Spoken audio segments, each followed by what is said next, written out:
네, JS 장기 투자. 이번엔 국내 주식에서 제가 두 번째로 투자를 많이 하고 있는 한국투자증권 계좌를 가져왔어요.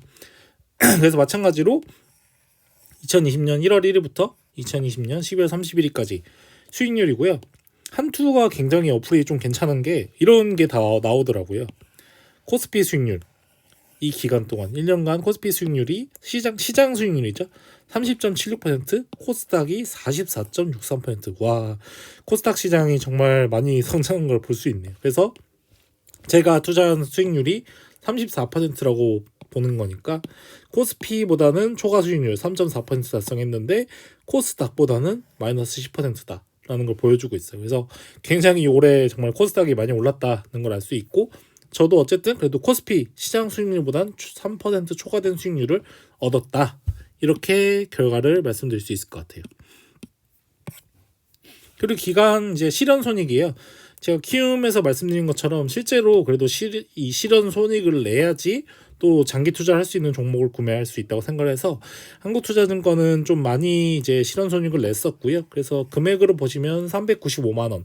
그래서 키움증권이 훨씬 이제 투자 비중이 높은데도 불구하고 299만 원인데 한투는 395만 원이니까 굉장히 한투에서는 좀 약간 회전을 많이 했다, 이렇게 말씀드릴 수 있을 것 같아요. 이게 회수율이 어디 나와 있는지, 아까 거기 나와 있는지 모르겠는데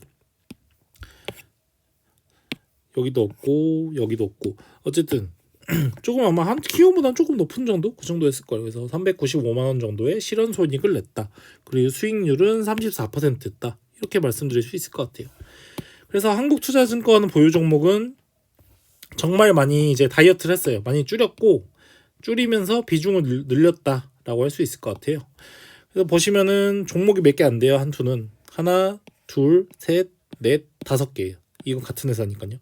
5개만 가지고 있고요. 한국투자증권은 지금 동원 F&B는 너무 오버해서 많이 갖고 있는 거예요. 30%가 넘어가면 안 되는데 동원 F&B 좀 많이 가지고 있고, 삼성물산도 사실 좀 많이 갖고 있는 거예요. 두 개를 합치면 30 거의 6% 되니까요. 그래서 이 두 개는 추가 매수는 좀 하지 않고 아마 뭐 SJ그룹이라든지 뭐 동아소시오, 효성, 이게 세 개 중에서 좀 투자 비중을 늘릴까 생각하고 있고요.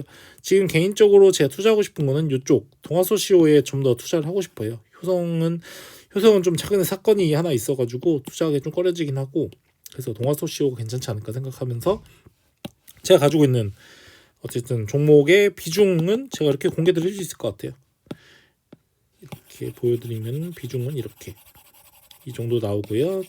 이제 회사는 5개다, 이렇게 보여드릴 수 있을 것 같아요.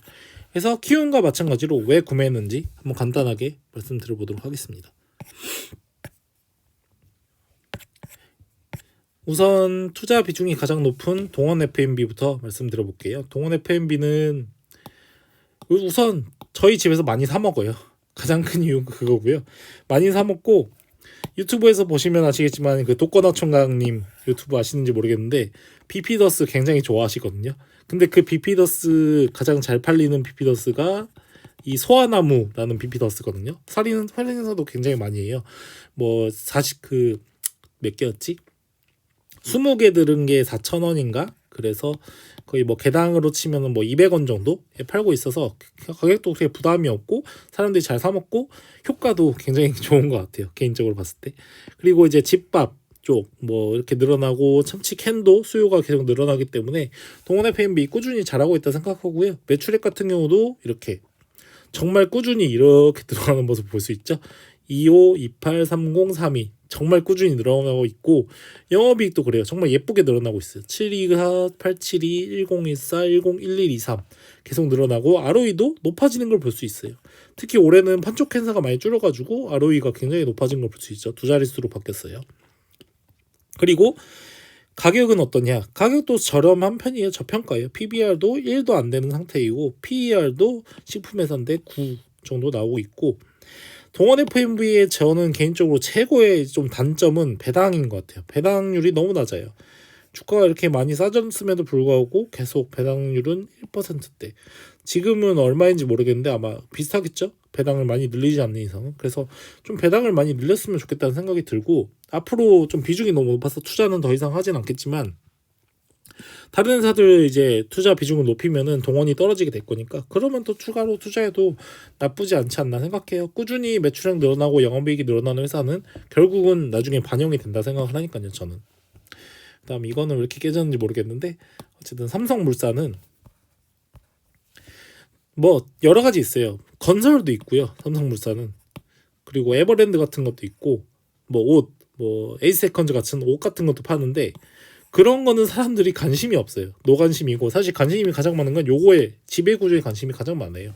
삼성물산이 가지고 있는 거 보면 알짜를 굉장히 많이 가지고 있는 거 알 수 있어요. 이거 보시면 아시겠지만 삼성생명을 19% 갖고 있고 삼성바이오로직스 가장 핫한 기업이죠. 삼성에서 삼성전자 다음으로 삼성물산이 43%나 들고 있어요. 그래서 얘가 만약에 CMO 이 제조를 통해서 돈을 많이 벌고 배당을 하게 된다면 배당금의 43%가 삼성물산으로 넘어올 수 있다는 거예요. 근데 이 삼성물산을 가장 많이 갖고 있는 사람은 여기 보이시는 우리 제드래곤 형님, 이재용님이란 걸 알 수 있죠. 17%. 그리고 삼성물산은 또 삼성전자의 5% 지분도 갖고 있고 삼성전자 자체가 정말 알짜 회사들 많이 지분도 갖고 있고 삼성전자가 매출이 잘 나오잖아요.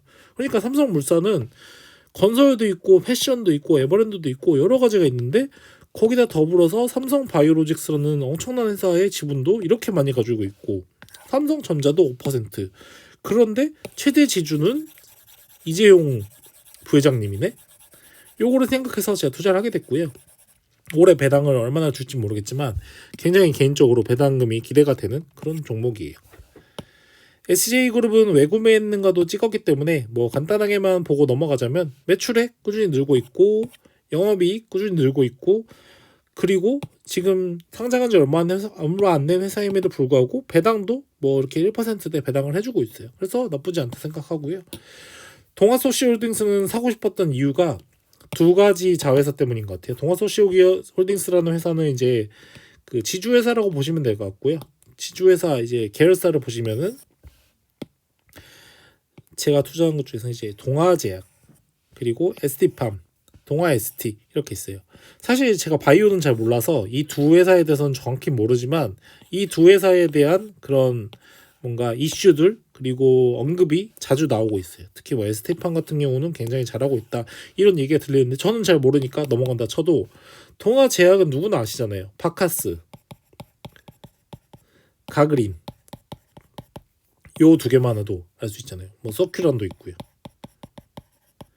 이런 식으로 정말 캐시카우 잘 내고 있거든요. 바카스 가그린으로 캐시카우 잘 내면서 동아제약으로 돈을 벌고 이 돈을 번 걸 가지고 동아ST, 동아ST팜 이렇게 S팜에서 연구개발을 통해서 굉장히 좋은 바이오 약물을 만든다면 정말 사업 이 돈을 잘 벌 수 있지 않을까 생각하고요.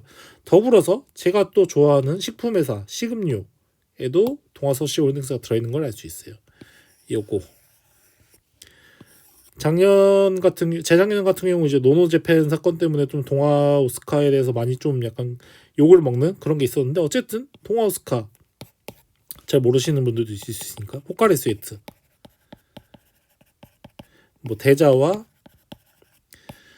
또 뭐 컨피던스 이런 음료수 판매하잖아요. 그래서 이 마켓 시어 자체는 그렇게 높진 않은데 어쨌든 포카리 스웨트라는 그런 또 캐시카우를 하나 갖고 있으니까 돈을 잘 벌지 않을까 하는 생각에서 동아소시홀딩스 들고 가고 있어요. 마지막으로 효성인데요. 효성 같은 경우는 사실 추가로 투자하기가 좀 꺼려지는 게 이 재무제표를 보면 좀 알 수 있어요. 얘네가 지금 이유는 정확히는 저도 모르겠지만 꽉 이 하향을 걷고 있어요. 매출액이 보시면은 꾸준히 늘다가 이렇게 깎인 거 볼 수 있고 순이익 자체 영업이익도 많이 까였죠. 작년에 비해서 많이 까였는데 순이익은 지금 2020년 평가가 마이너스로 나와 있고요. EPS나 PER도 지금 마이너스인 상태고 배당도 5,000원을 줄 수 있을지 모르겠어요. 이런 상태이기 때문에 그래서 좀 약간 꺼려지는 상태고요. 거기다 더불어서 오너리스크 판결문이 나와 있더라고요. 공시에 이런 건 굉장히 안 좋아요. 내가 투자한 회사가 이런 거 걸렸으면 굉장히 안 좋은 거거든요. 효성 같은 경우에 횡령 배임 사실이 확인됐어요. 그래서 대법원 3심 판결이었다 하고요. 유죄가 나왔고 금액 자체가 지금 거의 한 16억 정도 이렇게 나와 있어요. 3심 판결에 따라 나와 있고 이런 거 좀 오너가 좀 안 나왔으면 좋겠어요. 이렇게 뭐 KTNG라든지 LG생활건강 이런 회사들은 이렇게 회장님들이 굉장히 잘해주고 있는 상태인 건데 지금 이렇게 효성은 횡령 배임 사실이 확인된 공시가 나오는 걸 봐서는 굉장히 개인적으로 아쉽고요. 또 순이익도 떨어진 것도 이거와 연관이 되었나 싶기도 하고 하지만 뭐 배당을 잘 주고 사실 효성이라는 업체가 계속해서 꾸준히 노력은 하고 있는 게 기사를 통해서 많이 나오고 있으니까요. 여기 지금 간단하게 위에 나와 있는 거 보시면은 이렇게 뭐 탄도섬유라든지 신소재 R&D에 집중하고 있고 또 그린 뉴딜 훈풍에 또 수혜를 받을 수 있는 게 효성이기 때문에 뭐 그래서 투자를 하고 있지 않나 개인적으로 생각하지만 이러는 기사는 굉장히 안 좋다라고 말씀드릴 수 있을 것 같아요.